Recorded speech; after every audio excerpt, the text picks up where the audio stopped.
and welcome to the Journey to CEO Success. I'm your co-host, Melissa Saunders, along with Patrick Thean.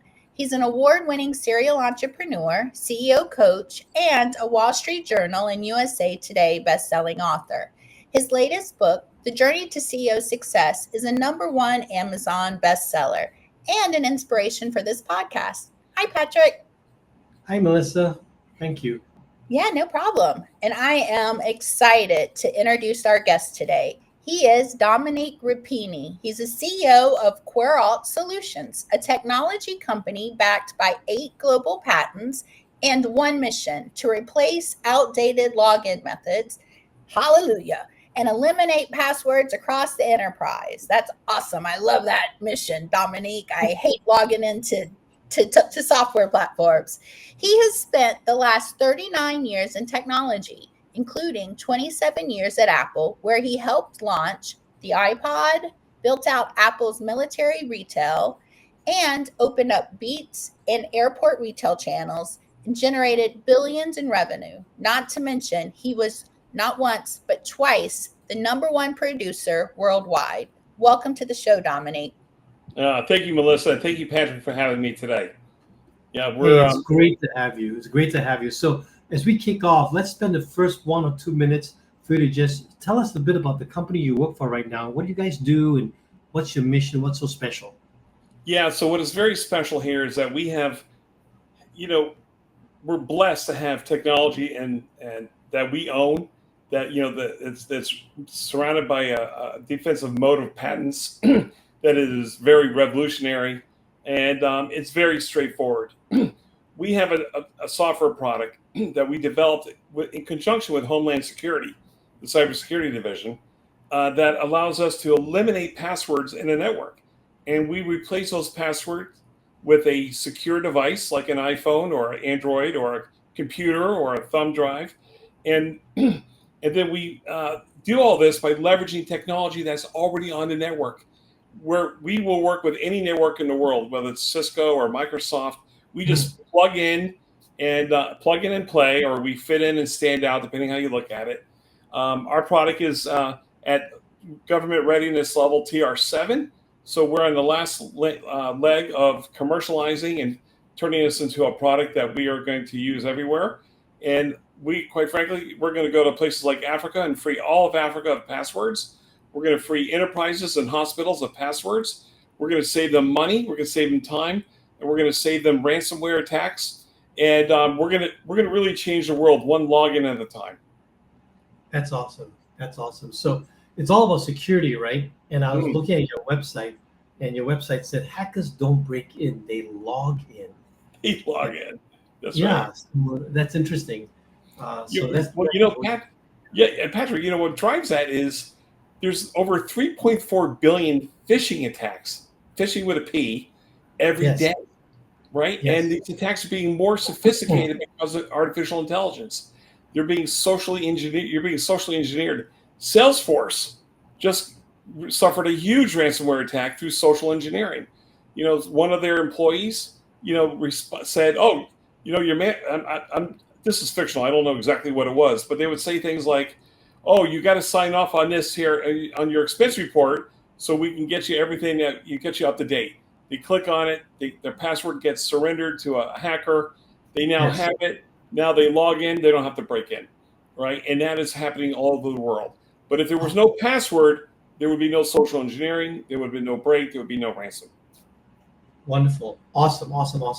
So let's talk about your journey. This podcast is targeted to CEOs. My mission is to help CEOs have a more joyful and successful life. It's a tough job, and I want to help people connect the dots of having both joy and success, because I believe you can have your cake and eat it, right? I don't like the phrase, you can have your cake and can't eat it. Why would I buy a cake that I can't eat? So I want people to have their cake and eat it, have joy and success at the same Patrick, time. You can tell by looking at me, I've had a lot of great cake in my days. Yes. And I would love to go back to, I read this article you wrote back in 1985 when you bought your Mac. And by the way, in 1985, I was at Cornell University studying. So you're a couple years older than me because you were teaching. and you bought your Mac for $4,500. Yes. Well, I bought my Mac for 50% of that because Cornell was one of the 20 universities that used Apple, where we got a 50% discount. And we all have a funny story about buying our Macs. And I remember I was at Cornell, and one of my best friends, he wasn't my best friend at that time yet, but he said, "Hey, I'm gonna go do this thing." And I said, "Oh, I have a car. I'll drive you." He said, "No, it's okay. I'll go do. I'm gonna go pick up this thing, this computer."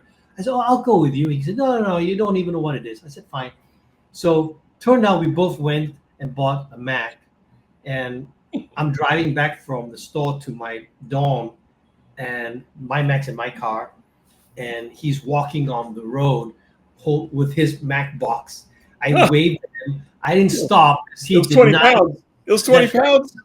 I offered him a ride, the day before. He just blew me off. So I looked at my smile, I waved, and I pointed to my Mac box in my car, and I drove off. So that was also my first computer.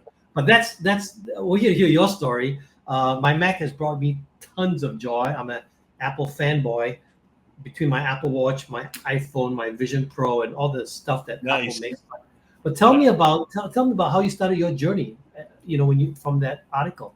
Yeah, so I love this story because my journey has been a collection of inflection points where everybody told me I was going to do something that was ridiculous or crazy or stupid or nuts, and I did it anyways. And in Yes.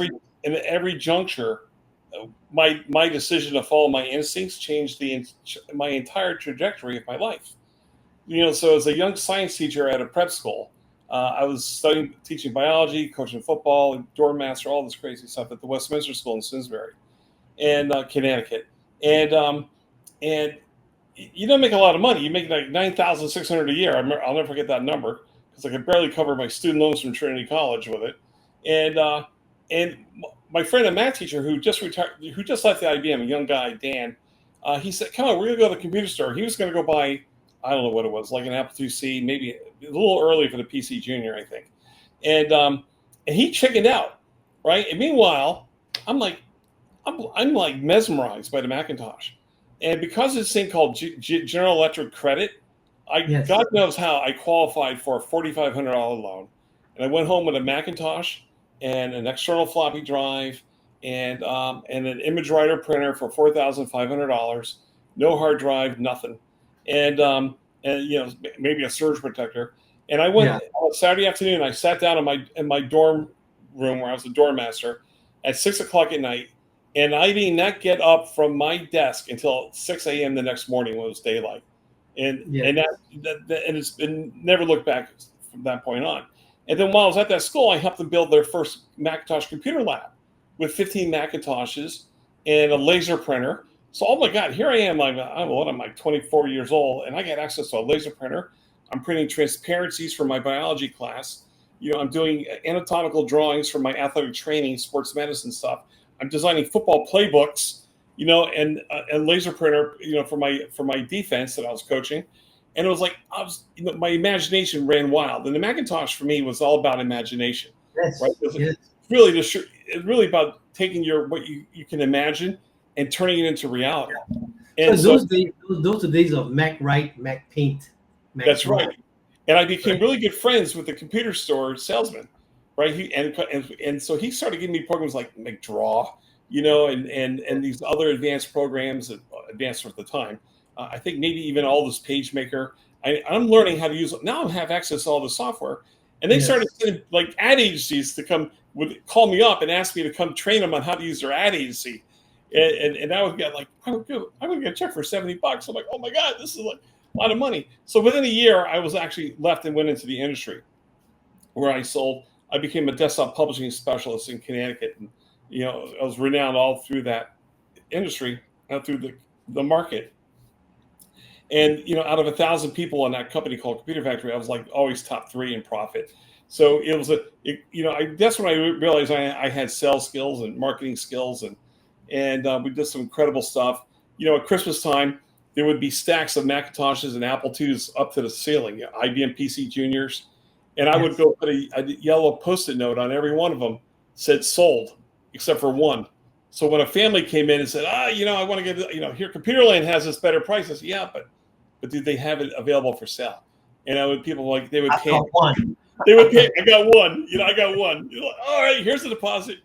So those are fun times. But I would also, that's the law of scarcity that you just applied. the right? law of scarcity, yes. Yes. Perceived scarcity, and Yes.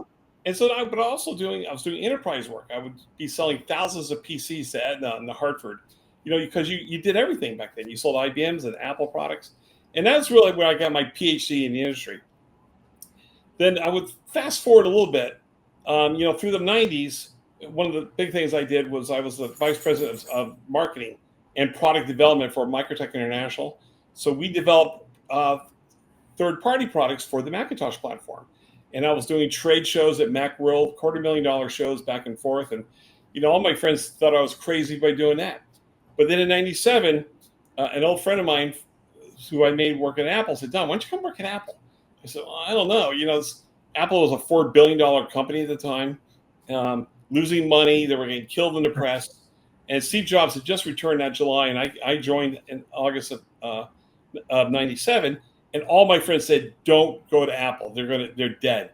I just said, I don't know. I feel something. This guy, Steve Jobs, he's back. I feel it's going to change. And that, again, was another inflection point where I made this, on paper, was a crazy decision, and it turned out to be an amazing one. So let's pause here for a little bit, because you have shared so much to unpack. Like, you keep calling these crazy decisions, but my observation is that just in hearing you speak, these decisions brought you a lot of joy. And I've always said, look, if work is fun and fun is work, then you'll never have to work. I've got two daughters that both work in Seattle, and that's what I shared with them. I say, hey, you're going to spend 70% of your waking hours at work. Make sure you're working at a place where you like the people, you like what you're doing. If work is no longer work, then you're just having fun for your whole day. That's right. Right? And everything I've read so far and you've said shows me that kind of joy. So tell me about your decision making, because as you said, these are what I call inflection point decisions. You make them, or domino decisions. You make them, and then your future changes. Yeah. So how did you make these decisions? So, there's, I don't know what the exact formula is, but there's the instinct portion of it, which I don't think I can emphasize that enough, right? God gave you instincts based on your life experiences to know what the right thing is and when to do it. I met my wife, and 4 months later we were engaged, right? My instinct, that was instincts, not the traditional, courtship and blah, blah, blah. I just kind of know I can make quick decisions, right or wrong. I can make quick decisions, but your instincts, I think, have to guide you. There's a voice that tells you what's the right thing to do. It is certainly passion. You talk about joy. The Macintosh, it was clear to me that the Macintosh was unlocking a part of my imagination and my personality that I never was able to express before. And so I want to get closer to it when I went into the industry. Then when I had a chance to join Apple and Steve Jobs being the visionary that made this whole thing happen, I said, if he's going to go back, maybe it's okay for me to go back. My instincts tell me this is the beginning of the next thing. And sure enough, it was. And when Steve Jobs came back to Apple, I bought Apple stock. Same thing. It was just because Steve Jobs went back to Apple, I didn't even care what the price was. And my wife said, "Are you sure? I mean, this thing's in the tank." I'm like, I don't know how the stock thing works. Totally. $12.61. Yeah, but Jobs is back, and I'm buying it. Now, what was the stock price again? What did you say? The stock price $12.60. I think it was $12.61. $12.61. But this is like it's split like 7 times since or something. So, yeah. But $12. But yeah, so I bought a chunk of Apple stock because Steve Jobs came back. Right. So, yeah. And that's like, to me, that was him coming back was my permission to take that move and leave a lucrative vice president job and go do this at a company where I already had great friends and great people, and join Apple. And so no regrets. Never look back to that. So yeah. So that was. What else about your decision? So there's instinct, because God gave you instinct.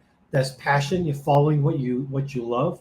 What else what else made you make Well, these? I don't know how much credit to get for this, but when the iPod came out in 2001, 2000, I was managing the New York Metro for Apple, which was our biggest market, and I had incredible retailers, J&R Computer World and Datavision, RCS, and so I owned the entire New York Metro with Apple products. And one of the things I did there is I built an Apple-only store at J&R, the entire floor of a building. I convinced them to make an Apple building, and everyone says, no one's going to do that's crazy. No one's going to buy this. Is before Steve Jobs 2 years later came out with the Apple stores. Yes. So you take a gamble on something like that. But then when the iPod came out, this was it was $499 for 1,000 songs in your pocket. And I went there with my good friend and manager Jim Malakut, and we were talking to these veteran, hardcore, tough-nosed merchants at J&R Computer World, who just great, incredible men and women there. And they said, that's never going to sell. What's going to buy? We have the Diamond Rio for $279. It does this. You drag it over, blah, blah, blah. And we said, no, this is going to be something different. And then I would show pictures. Months later after they started taking it, and we started, sales were starting to get pretty good. I would take photographs of people walking in Manhattan with the white earbuds in their ear. Okay. And then I would show that to my merchants in New York. I would show it to Apple executives, and people say, whoa, what is going on here? Then they'd see the sales numbers. Say, yeah, he's selling more iPods than anybody. And so that turned into me becoming the point person for expanding retail for Apple in the United States through iPods. And my mentor and boss, Jim Malakut, we did that together. And we brought in all these new places to sell Apple products, like a BJ's Warehouse and Costco, and PC Richard and Sons, Radio Shack, Toys R Us, right? All these places where Apple never was before, and bring those people on. So that was an incredible experience. But it took me having to explain to everybody that this is that an Apple only shop is going to work in New York, and it did, and that was proven later. And then to say the iPod is something we need to invest in. And so, I feel like those were important things. And then eventually it came time to leave Apple. I was not having as much joy as you put it. It was becoming. What began to hurt the joy? Well, we had I call this MBA creep. I apologize to all you folks there who worked hard for that degree. But Yes. let me tell you, that degree without experience and without the human element or the instincts of sales and marketing is not as valuable as it could be. And so we had MBA creep, and finance started running things, and it became tedious. And I'm like, oh, it's just like it was a grind, especially working remote, right? So you got to get legal doing this, and you got to get finance doing this, and they want more. Everybody wanted more information because no one can make a decision. So it just was not a lot of fun. I mean, it was okay. And like a bad day at Apple is better than a good day at Dell. So but